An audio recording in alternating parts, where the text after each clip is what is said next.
Құдағай, міне бүгін 70 жасқа той беріп жатыр екенсің. Пішпе тойыңда шілде қанаңда құтты болсын, оң болсын. Құда тек қартайма. Құдағаймен әдемі ақсақалды сал, ақ жаулықты ана болып, тек мына ортамызда күліп ойнап жүре бер, енді жас үлкендердің бірі бол. Алда келсе тойға келек. Ал құдағай, тойларыңыз оң болсын, құтты болсын. Юбилейіңіз де құтты болсын. Мына тек осы үйге тойға келейік. Апа, аға, бүгінгі жасап жатқан тойларың оң болсын, құтты болсын. Жасыңыз да құтты болсын, деніңіз сау болсын.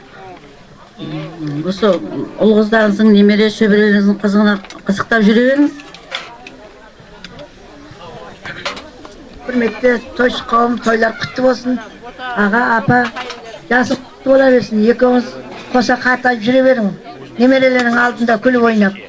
Мына сүндет тойда болсын, өмір жасы ұзақ болсын. Мына шілде қана дейді, бау берік болсын, өмір жасы ұзақ болсын, дендері сау болсын. Бәріңіз осындай той бола берсін, бәрің үйіңде. Ал тойға ұласа берсін.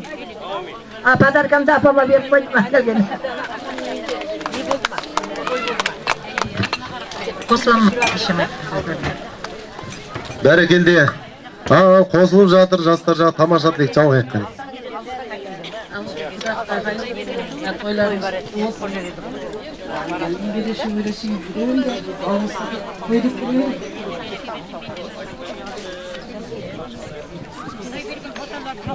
Бәрекелді. Ал нағашылар тілек айтты, артынан құда-құдағилар тілек жалғап жатыр. Осақ тілек қабыл болсын деп бір қол соғайық, бір әсемен, бір тілек одан кейін шайдың батасы болсын деп жатырмыз. Алағайын жақсы адамдарым, алынбайтын тас қамалдарым демекші, тілек айтқан нағашы құда жекжат сіздердің құрметтеріңізге тағы да бір тамаша әсемен ағайын ғалеке.